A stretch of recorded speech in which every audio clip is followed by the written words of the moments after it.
Alcohol regular గా తీసుకునే వాళ్ళు ఒక 1 year గనక ఆపేస్తే కంప్లీట్ గా ఆపేస్తే కంప్లీట్ గా మన లివర్ నార్మల్ అవ్వదు, కానీ అట్లీస్ట్ 90 to 95% నార్మల్కి వచ్చేస్తుంది ఓకే. మనం గనక కంప్లీట్ గా ఆపేస్తే.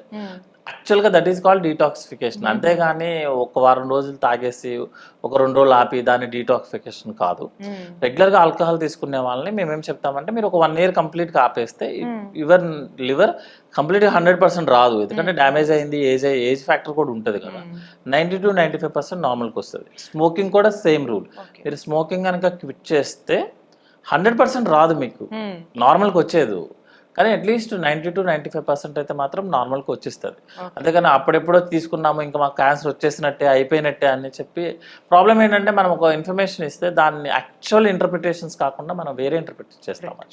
సార్ దీంట్లో ఆల్రెడీ ఈ టాపిక్ మాట్లాడాం కాబట్టి ఆన్ అన్ అవేర్నెస్ నోట్, ఇప్పుడు నార్మల్గా కొంతమంది ఎలా మాట్లాడతారంటే మీకు తెలియదు